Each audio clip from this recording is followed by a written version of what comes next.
Everyone, তো এখন যাচ্ছি ঠাম্মাকে নিয়ে ওই বাড়িতে, শাশুড়িমা যেতে বলেছিল আর কি। আর দাদু তোকে রেখে এসেছি বড়ি পাহারা দেওয়ার জন্য।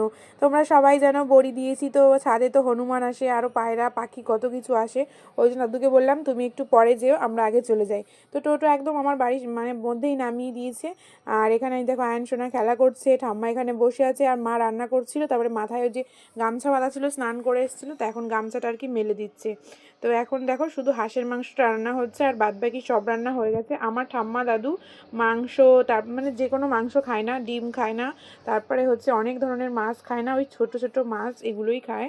তো এই আর কি। তো মা কী কী রান্না করেছে সেটা আর কি তোমাদের দেখাবো, দাঁড়াও। আগে মাংসটা চেক করতে দিয়েছে আমাকে লবণ হয়েছে নাকি, তো সেটা একটু দেখছিলাম। আর মা হচ্ছে আয়ানকে নিয়ে গেছে রাস্তার দিকে। আয়ান খুব কান্না করছিল যে মাছ ধরবে, তো নিজে নিজে বড়শি বানিয়েছে, তো সেই জন্য একটু রাস্তার দিকে গেছে। আর আমি একটু মাংসটা নেড়ে দিচ্ছি। আর এই দেখো মা কী কী রান্না করেছে, বেগুন ভাজা, তেলাপিয়া মাছ ভাজা, যেটা আমার দাদু খায় না, বেগুন ভাজাটা খায়। আর রান্না করেছে ডাল, আর খায় হচ্ছে এই যে এই চুনো মাছ, এটা ঠাম্মা দাদু দুজনেই খায়, এছাড়া কোনো মানে বেশি রকম মাছ খায় না, আর মাংস তো খাই না। আর এখানে রান্না করেছে যে বড়ি দিয়ে, আলু দিয়ে, আর হচ্ছে শাকের ডাঁটা দিয়ে তরকারি।